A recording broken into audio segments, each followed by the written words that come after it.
Hello, welcome to Record Sports Hotline Live. My name is Daniel Caw. Call off the search parties, because today I am joined by the one and only Keith Jackson. Keith, how's it going? Yeah, good. Sorry, I was just putting my phone on silent there. It's actually a miracle that this phone has made it back from my brief Spanish vacation without getting chucked into the Mediterranean at one point. That was mental. What a mental. See, I can't do anything. I can't go anywhere. The whole world changes. Well, that's the thing. And I need to get the story. That's the thing. You dropped your exclusive about the Rangers takeover bid, the 49ers and what have you. And then it was like a mic drop, then you were away. Yeah.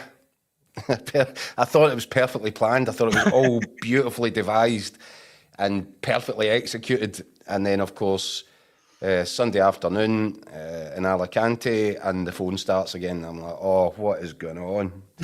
and it soon became clear that there was another very, very interesting chapter unfolding at Ibrox with Barry Ferguson, Philip Clement being sacked, Barry Ferguson being hired, Barry Ferguson putting his backroom team together. Then there was obviously there was a dramatic sort of first match at Rugby Park, and it's never ending, isn't it? It's never ending. But it kind of all feels, Daniel, as if all that stuff is just come like a kind of a perfect distraction for just a little while, just a bit of respite for the Rangers fans to kind of focus on a little bit of football. But I think Saturday was the sharp reminder of why they're in such a position in the first place, of requiring urgent help, requiring regime change.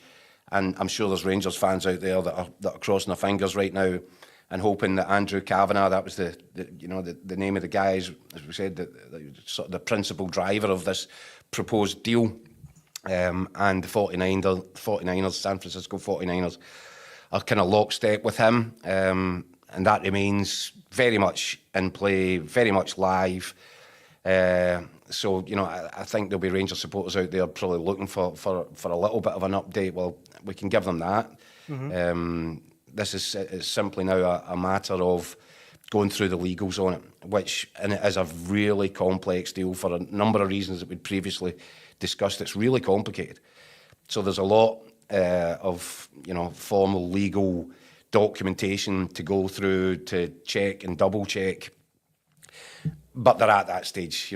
We said advanced. Well, it doesn't get any more advanced than this.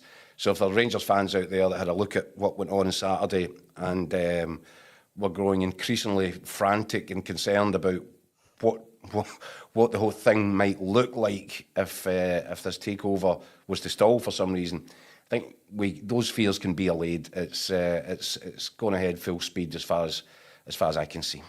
I mean, because you're right, and you say Rangers fans would be fearful, because if there was two games, and I include the Kelly game in this, two games to ram home the fact of just how much a reset Rangers need, it's been Kelly and Motherwell. Daniel, I've been saying it all season, haven't I? In fairness, they need regime change. They just need a recalibration. Fresh thinkers, fresh ideas, fresh investment, obviously. And the American consortium, Andrew Kavanagh, Parag Marathi, they've come along at just the right time.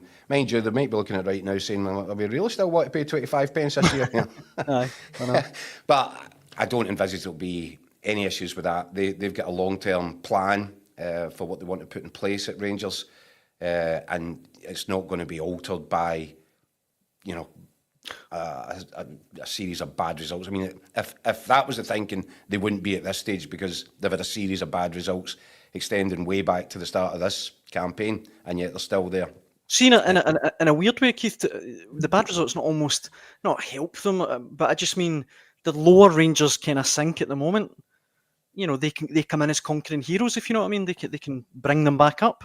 Well, yeah. I mean, certainly that's one way of looking at it. I'm sure they'll be looking at it. I think there's also probably some shareholders in there just now that, if they were kind of at all resisting the idea of packing up and getting out, then these results might have encouraged them to back to the table. But as I said to you, I think the sums are pretty much in order. I think that it really is simply dotting I's, crossing T's, etc., etc. Well, look, I think it's worth saying we're getting plenty of comments on the Rangers situation in the comment section. If you're watching at home, please get involved in the conversation, because that's what we're all about at the end of the day.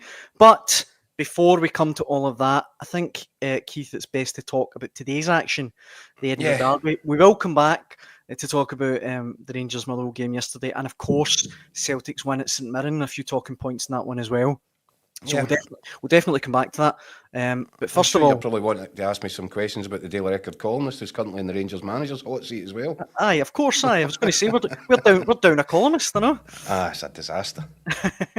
But of course, it was the Edinburgh derby. Going to get top dollar on the transfer fee, right enough. Listen, I think will be hard to negotiate with. That's all I'll say. Hibs managed their back-to-back wins over Hearts earlier on today.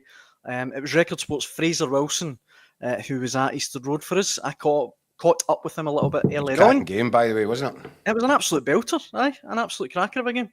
But here's what Fraser made of it. Fraser, I thought Hearts shaded it in the first half, but the only thing that matters is it's now back-to-back derby wins for Hibs for the first time since 08-09. Incredible. 16 years. Yeah, 16 years. So David Gray furnished us with the stats in his post-match presser there. So I wasn't aware it was that long, but yeah, first time back-to-back, Tynecastle there in Easter Road, and I think it just shows that it's a big banner that the Hibs fans unfurled in the famous Five stand there before the game. The colour of the city is now green and white, certainly for the last 2 months anyway. That's a decent back-to-back record that now, and it really shows the strides they've taken under David Gray in the last 4 months. Hibs' turnaround has been nothing short of sensational. What a story. That's one defeat in 18 games across all competitions, and that came at Celtic Park. And even that game, so many people, including Brendan Rodgers, paid tribute to how well they played. It's just sensational stuff. The last time the two of them met out here, end of October, they were locked afterwards at the bottom of the table. That's right. They were locked. They were locked in. I think Hearts were in 9 points and Hibs were in 10 points, something like that.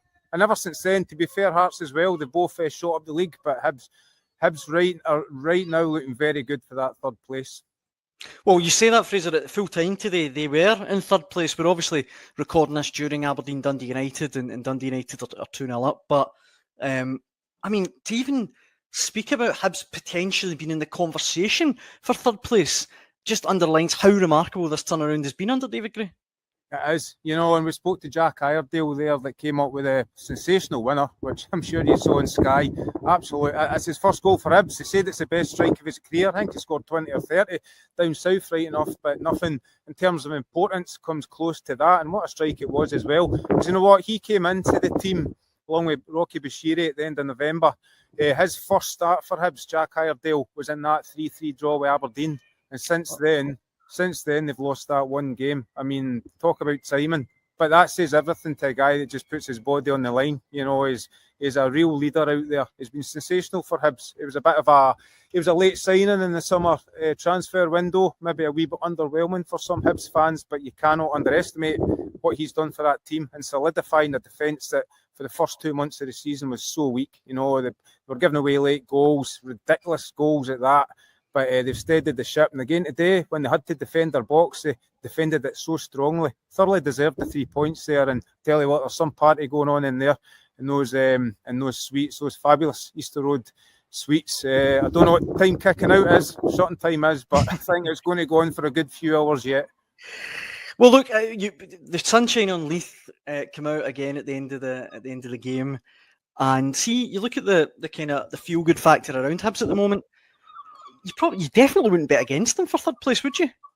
I'd bet on them if there's a bet on them. That's what I mean. Momentum's everything in football. Everything in football. To beat Celtic out there last Saturday, to follow up with a win away to Dundee United, who are probably still sitting third in the live table, and then finish it with a derby win, Easter Road, to secure back-to-back derby wins. It doesn't get much better than that for Hibs. They have the momentum. David Gray seems to have instilled a right rod of steel through them, but their big players are now producing. Martin Boyle with the opener again. Kieran Bowie's come back from injury. We know he's going to be a big player for them. He looked good, Kieran Bowie. You know, he's got a bit about him. I remember watching him for Scotland under 21s a couple of times. They scored both times I saw him. He's a finisher, didn't he? It wasn't his game today. Nothing really fell for him in front of goal, but he still put himself about. You know, he's a big lad. Worked his backside off. It's all come together for Gray. He's got a well-balanced side. He's got a defence that like to defend their box. Still big question marks over the goalkeeper for me. I think that'll be priority for them in the summer.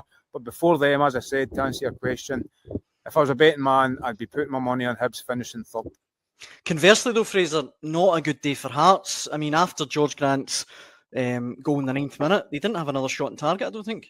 Nah, it's a sweet strike, that, wasn't it? A great goal. Really silenced the Hibs fans for a wee bit. But no, you're right. Look, I don't think Neil Critchley was very critical of his side there after the game. The second half in particular, and rightly so, says they'll deserve all the criticism they come in for. That was not my team I saw out there. That's not what we want to play. They got the press wrong, and they offered very little up front. It was disappointing considering they still had 16 minutes plus injury time. You thought they'd have thrown the kitchen sink at Hibs at the end, but other than a couple of corners, didn't really come up with much. But no, do you know, Hearts have been a decent run as well. That's now 2 defeats in the last 12. They do drop back out the top 6 as a result of that. I think they're a point off 6th place now in 7th, but 4 games left, 4 winnable games. Look, they've been a decent run. Neil Critchley, not quite the momentum Hibs have got, but he's got his big players playing well. Again, they seem to have a balance about them. He's trying out this diamond in midfield that I don't know if it worked today, but having Lawrence Shanklin playing just off of James Wilson and Elton Kabangu has looked really good in previous games. I think he'll persevere with that, and I think Hearts might just sneak into the top 6 and then it's all to play for. But no, whether they catch Hibs are now 7 points ahead of them, that's another matter. I mean, again, just to go back to it, if you'd said, even back in October, November, Hibs would now be finished today, 3rd, 7 points ahead of Hearts, you've been taken away by the men in white coats. I mean, it's just remarkable. Can't overstate it enough. It's Scottish football, Daniel, that's what it is. Brilliant. Honestly, the top 2, you know, there's nothing happening at the very top of the table, but this battle for 3rd is absolutely fascinating, as is the battle at the bottom of the table. But honestly, what is there, about 6 teams maybe involved in this battle for 3rd place? It's brilliant. It's so good. And fair play to the Hibs fans. They've had 4 or 5 years of real struggle since maybe the cup final, the year they finished 3rd. They've had a lot of managers, a lot of toil. They've put up a lot of bragging going to the Gorgie side of the city. So let them enjoy this moment. They deserve it. Their team definitely deserve it. And honestly, nobody deserves it more than David Gray. What a turnaround. Just so good to see a young Scottish manager. And it's hard to actually think he's still 36 years old. But a young Scottish manager in his dream job for the club where he's absolutely adored for that goal 9 years ago, you know, it's a bit of fairy tale, to be honest, and good on him. He deserves all the praise he's getting. Absolutely. I think that's the perfect note, Fraser, to let you go on. Thank you so much again for joining us on the Hotline Live, and I hope it's a safe journey home for you. I think my computer's about to fall off the wall here, so that's a good point. Perfect timing. Get it up. Okay, Daniel. Cheers, Fraser. I mentioned in that there, Keith, that it was 2-0 to Dundee United when we were recording. Of course, Aberdeen fought back to draw 2-2, but it does mean Hibs finished today 3rd in the table. Perfect set of results for Hibs, that, wasn't it? Aye. And by the way, what's up with Fraser? See, when we send him through to do the Edinburgh Derby, did you not feel that his accent was becoming a little bit more East Coasty all the way through that? So you send him through there for 90 minutes and he's talking like a local. He picks it up right away. Yeah. But I actually cringed a wee bit there because I kept going on about how mad it is that Hibs are now 3rd. But David Gray, I mean, what a job he's done. What a job he's done to turn it round. It's terrific. And remember, we were sat in this studio just before Christmas time. I think it was myself and Craig Swan, and Swanee said, look, do you know what? The easy thing for Hibs to do right now would be to pull the trigger, but they should let him get to Christmas and just see, because there were just the little signs at that point that he might be capable of turning things around. Mm-hmm. They held their nerve, Hibs. They deserve absolute credit for doing that, and they're reaping the rewards for it. Mm-hmm. you know, and that was a big win and a well-deserved win for Hibs today. And by the way, see the big boy Iredale. Every time I've seen Hibs recently on this run, he's been a standout, an absolute standout. I didn't think he had that in his locker in a finish, but some goal. Defensively he has been immense for Hibs and a huge part in it. Marzuno there, I've just put it up again, but you'd be a rich man if you could predict the SPFL results. Believe me, my bank account can testify to that. It's mental, isn't it? It has been a crazy season. And just when you think one side's on the up, they start kind of losing traction and momentum, and it really is becoming impossible to predict how this, almost from, you know, Celtic and Rangers in first, second, obviously that's settled, but from third down to the kind of even bottom place and straight relegation, it's almost impossible to call. Aye. Which makes it so interesting, so, you know, fascinating to keep an eye on. This season is offering up a bit of a blinder so far, in terms of only there was a championship race, of course, but you know, that went out with Halloween costumes. I mean, the results today leave it, as I say, Hibs are now third on 43 points, Aberdeen a point behind in 42, Dundee United's a point behind in 41. And then even Motherwell are up to 37 points, Hearts on 36. So I set up to be an absolute cracker of a finish this season. And there's another thing, Daniel, right? And this is a good segue, because I know you want to go and speak about, you know, you've spoken to Andy Newport, who was at Ibrox yesterday. But it was only how long? A week ago, a couple of weeks ago, we're sitting less than that. You know, Motherwell appoint a manager from nowhere. And you're looking and going, the track record's not this. And I think I said that night, this feels like a gamble. Yeah. This feels like a risky appointment, because is it humanly possible for anyone to come in? And he was talking about completely changing their style of play with the high intensity press. And at that point, Motherwell were a defeat away from bottom two. And I thought this feels like a real risky move. And then you look at the way that Motherwell set about Rangers at Ibrox yesterday, with exactly that intense high press, forcing Rangers onto the back foot. Rangers couldn't get out, and they made Rangers feel really nervous on their own pitch. And there you go. You now look at that result, which puts Motherwell top six. Aye. It is astonishing. Aye. Just before we go any further, Paul Savage writes in saying, Daniel, change your camera angles, it looks like you have Mickey Mouse ears. I think when I sit like that, it does through my lamps, but I'll just quickly... So thanks for that, Paul, much appreciated. As you say, Keith, I caught up with Andy Newport, who was at Ibrox yesterday, just to get his take on the Rangers situation. Should we hear what he had to say? Let's do that. Andy, it was supposed to be Barry Ferguson's Ibrox homecoming. It kind of had that feel to it beforehand, but Motherwell obviously didn't read the script, did they? It didn't turn out that way. No, I mean, I think, I'm sure we'll get on to just how poor Rangers were, and they really were poor, but I think just before we do that, we need to give huge credit to Motherwell. Michael Winner's only been in the job at Fir Park for 3 weeks, and in that short space of time, he's been able to implement a style on them, a real intensity, how they play, how they press. They were organised. I thought they were terrific. Obviously, I think their legs did sort of tire after the half time, just with the sheer amount of graft that they put in. But the first 45 minutes, they were sensational. They really did deserve it. And as you say, spoiled. It's a big day for a couple of reasons for Rangers. Obviously, with Barry Ferguson being in charge at home for the first time, James Tavernier's 500th appearance, and Armed Forces Day, which is always a big day at Ibrox. Ironic that their team went down without much of a fight at all. I mean, look, I was looking at this last night and thinking, see if you're Barry Ferguson, and I get the buck. He'll quite rightly say the buck stops with me. I'm the manager at the minute, but some of the mistakes. I mean, the Jack Butland one, for instance, for the opening goal. He'd be pulling his hair out for that one. Really basic save he should be making. Yeah, I mean, I've just written a piece. I think it's on the website just now. I think I've just written a piece for tomorrow's paper.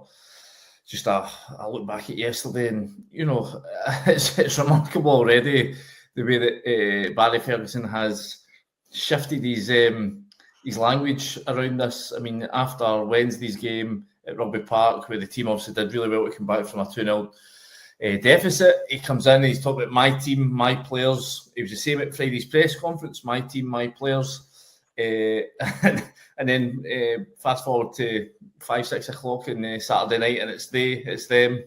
They need to learn, they need to rise up, they need to do this, they need to do that. It's them. So, I mean, the fact is, this Rangers team, it's not even a Philippe Clement team. If you look through it, I mean, it's a mixed mash of guys who have been signed over 5-6 managers now, and none of it really makes sense anymore. This is a team that is something that the club has been loath to do. They speak about it every year, a rebuild, an overhaul, a clear out, and every year they do patchwork. They sort of patch up the roof rather than the proper work that's needed done, and this is what it leads you to. So I'm now of the view that this needs to be a sort of Steven Gerrard-esque clear out. What they did back in 2018, they just basically waved goodbye to everyone, started afresh.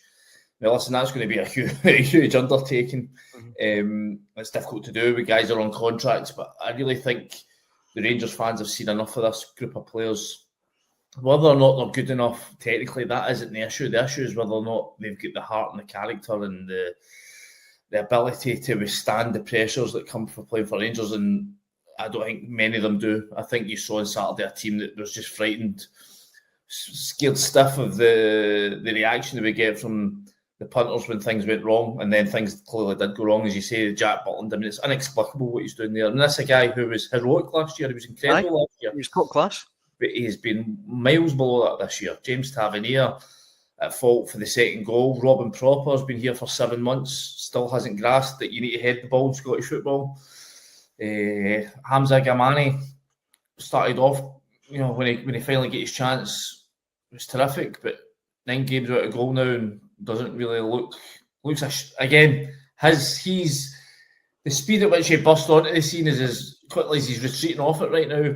Aye. Yefty again, another guy that would have had high hopes of, he perhaps been an asset that they could sell. He's looking again a pale shadow of the player we thought he might be. Looking at the midfield, Raskin, Diamande, 2 guys that in fleeting moments can look really good and really sharp, but do they ever grab a game by the scruff of the neck? Not really, no. So I think there's, in terms of what Rangers are going to look like next season with this takeover coming in, and I just think they're now at the point where a lot of supporters are just so done with this group of players, and it's not just been obviously one group of players. It's this is several generations, but with a sort of core group running through it. I think that they're just done with them, and they would like to see it. The board wiped clean and started again. I mean, you make a great point, Andy. I mean, you could go through the entire team, but whether it's Barry Ferguson or not, that is the permanent manager from next season, how many of the current players would you keep? I mean, honestly, I think, I'm not asking you to name names, obviously, but I think you could probably count on one hand the couple of them players. I think it's as low as that. Aye. I think like Igamani, you would certainly want to keep him and hope that somebody, just obviously there's been a lot of turmoil of late, and that's not easy for Ireland players sort of try to settle in. We heard Philippe Clement talk about the settling in, the transition issues that he'd had to deal with. I think, beyond that, Václav Černý, I think, again, is a guy who's shown in moments he's a really good operator. Mm-hmm. He's, again, I don't think you can pin blame on him for the way Rangers are playing this season. If they could they come up with £6 million to get him back off of Wolfsburg? It's a big ask. I think they would like to have him back, but I'm just not entirely sure that one they'll have those funds. Who knows what this situation is going to be with the 49ers coming in, whether or not that would be possible. But again, beyond that, I mean, Bayrami, what did he cost? £3.5-4 million? Has he looked anything like that? Crazy, I know. Centre back, I would keep John Souttar, but you're starting to get back into that concern about his fitness levels. He had a long spell where he was robust and he was playing, but he's had a couple this season already, and that's where most of the Rangers' issues this season have been the centre back positions. You look at Nsiala, I thought he was showing signs of becoming a real prospect, and then obviously has a couple of huge backward steps. So, I mean, there's not many guys there. You're scrambling and go, who could you go? I mean, Raskin and Diamandi, I think are nice, tidy footballers at the time, but do they do enough? Do they run a game the way that Sir Callum McGregor does for Celtic? No. No, I'm not talking about Old Firm games. I'm talking about games against Motherwell. I mean, there was times in that first half in Saturday where Rangers were getting absolutely overrun by just Motherwell doing nothing more than being organised and being physical and being energetic, and Rangers had no answer to it. So, as I say, I think there's major structural issues with this Rangers team that would maybe just be best served by wiping the board clean and going again. And as I say, that's not an easy thing to do.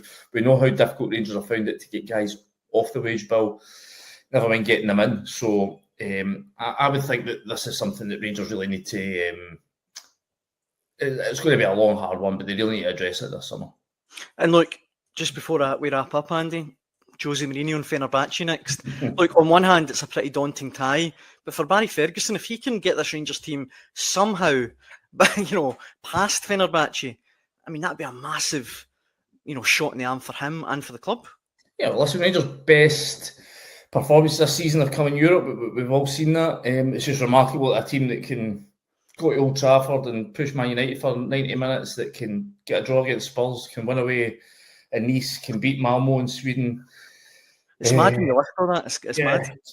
Just can struggle so badly. And, at the beginning of the season, it was away from home domestically. Now it's domestically at Ibrox too. So, but, it would be the least surprising thing on earth if Rangers turn around and get a result this week. And, I agree. That's just the flaky nature. That's how enigmatic, how up and down they are. So, and yeah, it'd be great. I mean, listen, it's literally all they have left to play for this season. So, the supporters, more than anything, will be hoping they can go over there and get a result, at least take it back to the second leg at Ibrox. The last thing you'd want is for a trouncing over there, and then here you are, what is it, the first week in March, and your season is all over. Yeah, it's a huge game in that sense. So, and I think I've written up another piece for the website there as well, that if they lose the second leg at home, that'll be the first time ever a Rangers team's lost 4 games at home in a row. So, there's plenty of riding in these 2 games. That's one stat nobody at the club wants. Yep. Look, Andy, as ever, thanks so much for joining us in the Hotline Live. Massively appreciated, and I guess I dare say I'll probably speak to you throughout the week. Brilliant, mate. I'll speak to you then. Cheers, Andy.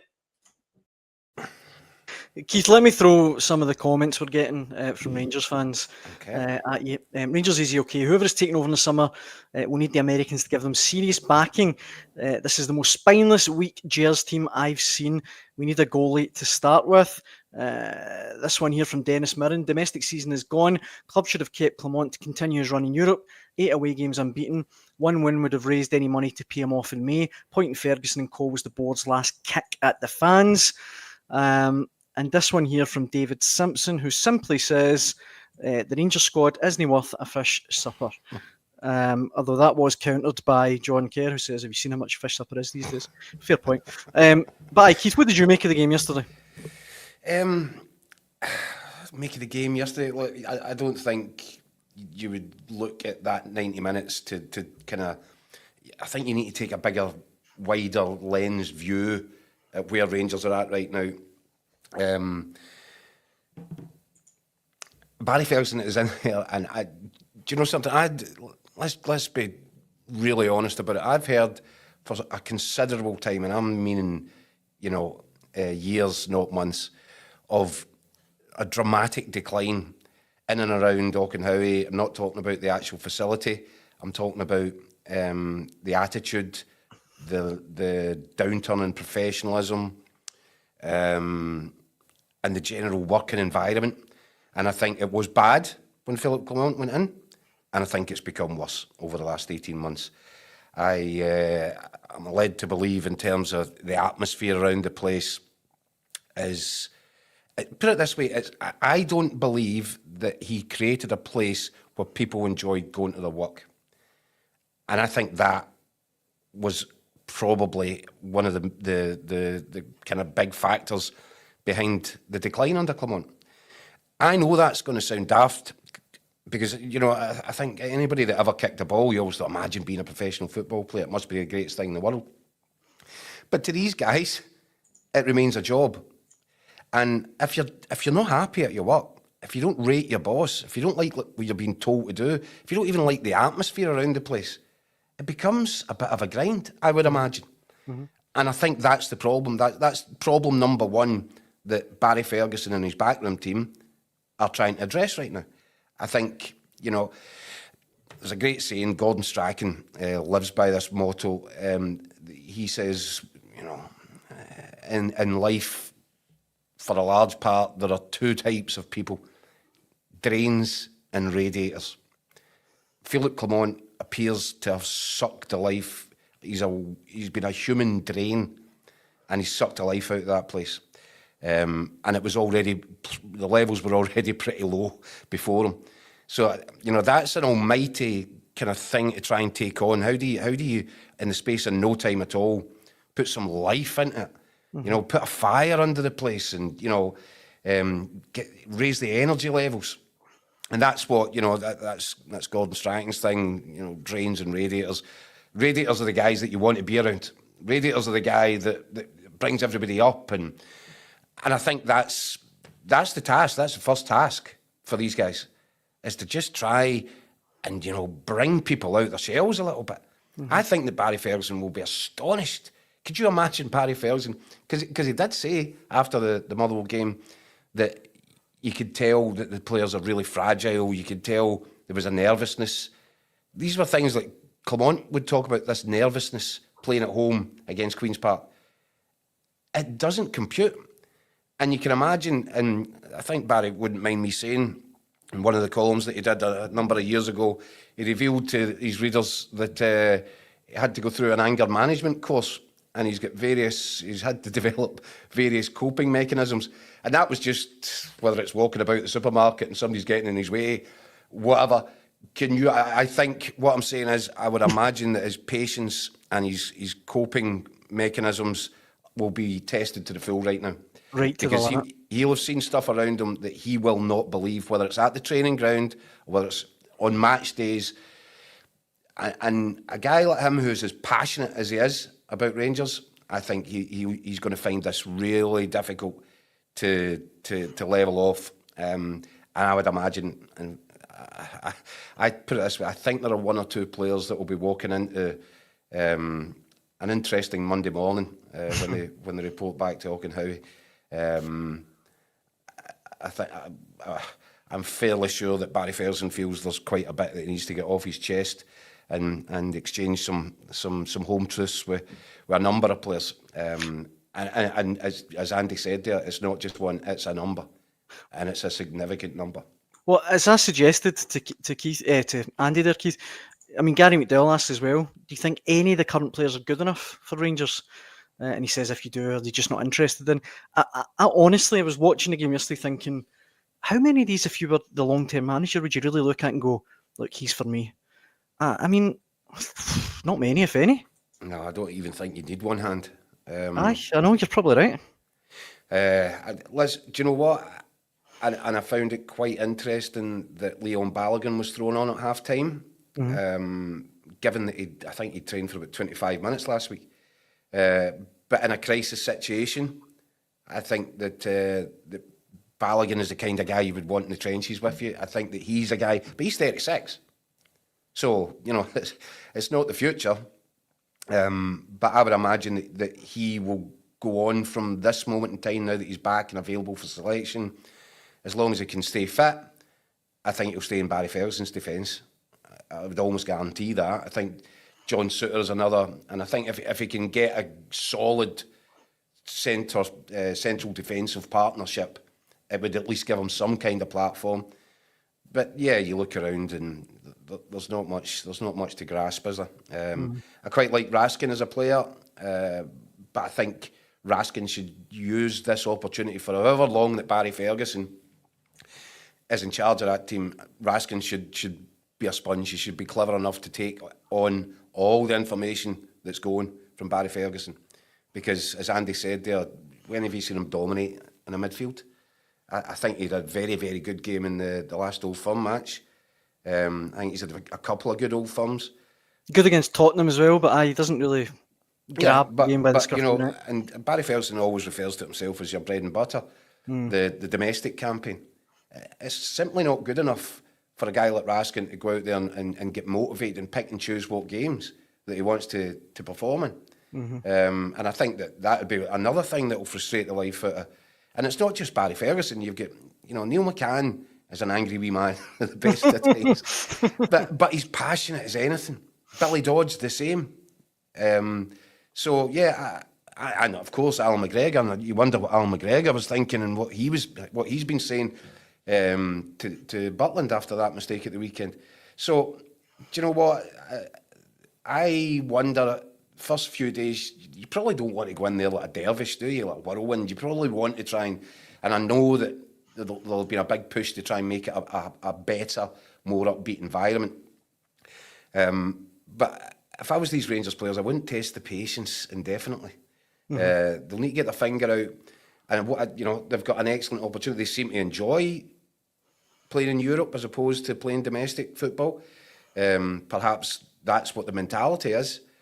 So if that's the case, then if they can go out and perform against Fenerbahce and keep themselves alive in this tie with the potential of getting it back to Ibrox for the second leg, knowing you could possibly get yourself into a quarter-final of the Europa League, that could be a game-changing moment. And then, of course, so they've not got they haven't got their work cut out because it's back-to-back head-to-head showdowns with Jose Mourinho, and then going to take on Brendan Rodgers' Celtic at Parkhead.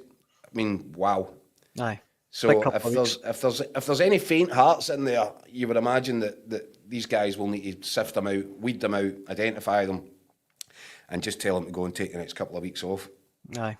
You mentioned Celtic, Keith, and there's a lot of people in the comments asking why we've not talked about Celtic. So, no time like the present. Robert Baker says St Mirren was a tough game yesterday, but Celtic showed why they're champions. Great performance. They dug in right to the final whistle. St Mirren did push them almost pretty much all the way, didn't they? But as Robert says, Celtic just underline why they're the best team in the country. Considering it was such a bad pitch, it was actually quite an enjoyable game of football to watch. And St Mirren more than played their part in that. But this is, you know, and we're talking about mindsets and all that. It couldn't be more perfectly illustrated. You've got this Celtic team that simply refuses to lose, will not take second prizes, will not settle for anything other than a win. And you've got, on the other side of the city, this kind of pale imitation that, you know, it doesn't seem all that fussed whether it wins, loses or draws. The mindset that has been created at Celtic is, you know, it's miles in front of where Rangers are right now, and that's just the mindset, you know. Then if you want to start talking about technical ability and talent and factor that in, that's why there is 16 points between these two at the minute. And also, you have to say, in Brendan Rodgers, Celtic have got this elite level manager. A really clever manager and motivator, but also a tactician. And he'll not want Barry Ferguson coming over to his place and pulling the rug out from under his feet in, what is it, just less than a fortnight's time. Yep. So, you know, it's challenges all over the place for Rangers and for Celtic. Even when they're so far clear at the top of the league, there's this relentless nature. Even when St Mirren are making that a really testing 90 minutes, they find a way, they dig that little bit deeper. And even if they're not playing at their best as they weren't yesterday, they've got the quality and the desire and the wherewithal to come up with decisive moments which turn, you know, potentially 1 point into 3, even though they don't even need another 3 points.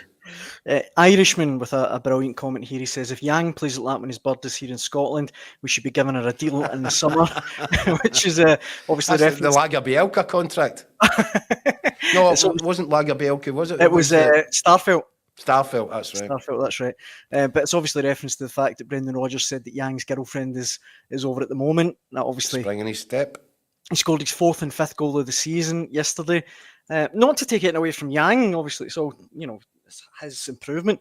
But I think, again, Keith, that underlines just how good a coach Rodgers is, in a way. It's another player that's come on. 100%.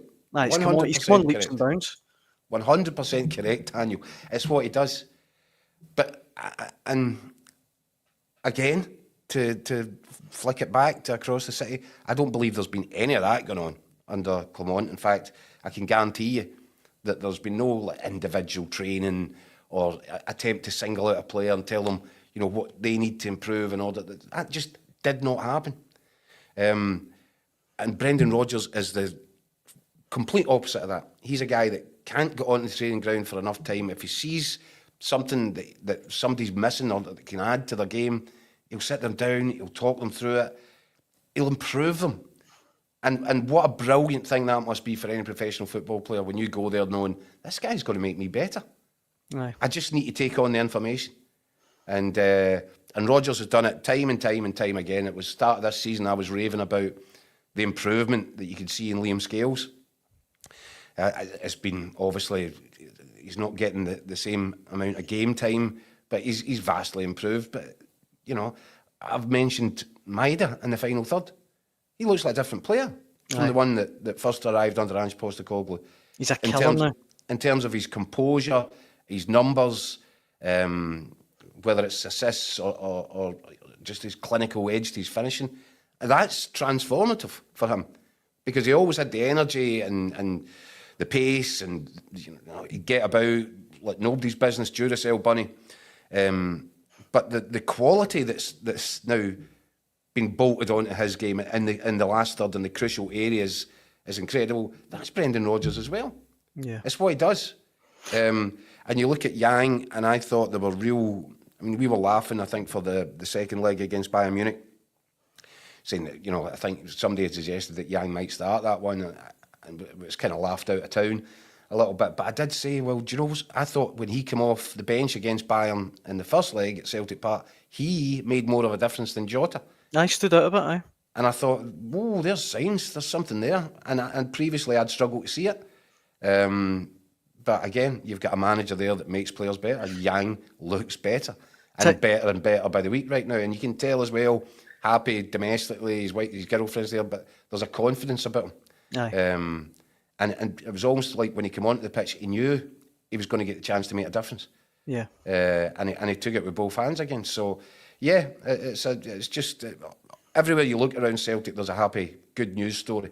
Well, the other one's the complete opposite at the home of the rivals. Aye. The other one that I wanted to just quickly touch on, Keith, because time's against us, is Engels. A lot of people writing in, Henry Fulton here saying Engels is becoming top drawer. Maestro saying Engels played the McGregor role. Atati come onto the game. Every time I see Engels play now, I just think he's a Rolls Royce. He's an absolutely brilliant footballer, and it's mad to think it wasn't so long ago people were questioning the fee that Celtic paid, and was he going to turn out to be a dud? He's young boy with a massive transfer wage on his shoulders, coming to a new environment, a new club, a new way of playing, a new league, and I totally accept that it did take him a little bit of time to really find his feet. I think when he first came in, it was obvious. You had a look at him and you thought, this boy's got everything. Yeah. This boy has got the lot. And Celtic might have got themselves a snip at £11 million. Aye. He then went through that period where it became hard work for him. And where the conversation was for a while, well, it's McGregor and Hatate. And who's the third wheel in there? And whether that was going to be Bernardo, whether it was going to be Luke McGowan, that was the big decision, and it was on a sort of game by game basis. But I tell you what, Brendan Rodgers did. He kind of stuck with, especially in the Champions League fixtures. Engels was, the guy that got the nod. Aye. I think in almost all of them, and that tells you what Brendan Rodgers could see in him. And I completely accept and agree with anybody that's saying his game in the last, what we're talking, maybe month and a half, just seems to be just going up through levels. And yeah, I liked him in that McGregor role. I liked what I saw of him dictating from the middle of the pitch. You'll have learnt a lot of Cal McGregor, of course. Yeah. But if Celtic, McGregor's batteries are going to run out one day, but Engels, it might be interesting. Is he going to be the natural successor, just as McGregor was to Scott Brown? Aye, I think he's a brilliant player. The one thing that we haven't touched on, Keith, in yesterday's St Mirren Celtic game was the St Mirren penalty shout, which it was 3-2 to Celtic at the time. Yeah. I mean, Alex Fraser, I believe it was a penalty, and he says VAR has lost all credibility if it ever had any. But Andrew Black chimes in saying it was absolutely the correct decision. If the one at Paradise against Bayern wasn't a penalty for us, there's no way that's a penalty. How did you see it? It was the Alistair Johnston tackle, I think. Yeah. And I thought at full speed it was risky and clumsy, and I fully expected VAR to look. It seemed to me, and you don't know these things for sure unless you're sitting in Clydesdale House bunker, seeing listening to the conversations, but it looked to me as if VAR didn't even look at it. I know, it was weird. As if it didn't come up for consideration. Aye. Now, if your first instinct is that's a risky challenge to make inside the penalty box, and you're fairly obvious there's been contact of some sort, that's what VAR's there for. So yeah, I think St Mirren can feel really hard done by, and if they had looked at it, it's a Stonewall penalty kick as well. Mm-hmm. So there was enough about it at real speed to merit taking a second look from different angles and slowing it down, 100%. And when you do that, you're going to reach the conclusion that it's a penalty kick, or ask the referee to go and have a look for himself and make his own mind up. But yeah, it's yet another example of VAR being horribly mishandled by the guys that have got the remote control. Yeah. We can't keep expecting Willie Collin to come out week after week and try and, it can't mount a defence. It's indefensible, but it's starting to lose. Everybody's losing credibility here. Willie Collins losing credibility as the guy that's leading this. If every week he has to come out and say, well, oops, we've done it again, didn't we? It's not good enough. It's nowhere near good enough. And that is just the latest bad example. Aye. No, I think you're spot on. And we've talked ad nauseum about VAR, haven't we? We've said pretty much all there is to say. And I'm a guy that supports it. Aye. I'd get rid of it. I'd get rid of it tomorrow if I could. But listen, surely just use it properly. Aye, that's true. That's a fair point. Aye. The technology's there. Use it. Look at it. Identify what a foul looks like, and intervene. That's all that had to happen there. For some reason, our guys seem to be getting worse at it. Aye, I know. Well, look, we mentioned Celtic and Bayern Munich. Obviously, they're out of the Champions League now, Celtic, which probably makes it even more daunting for everyone else domestically. They've got Hibs at home in the quarterfinals of the Scottish Cup next weekend. And then, as we've mentioned, Celtic against Rangers 2 weeks today, March the 16th. I can't wait already. Keith, I think that brings us to the end of Sunday's Hotline Live with Record Sport. What are you laughing at? Nothing. No, go on. No.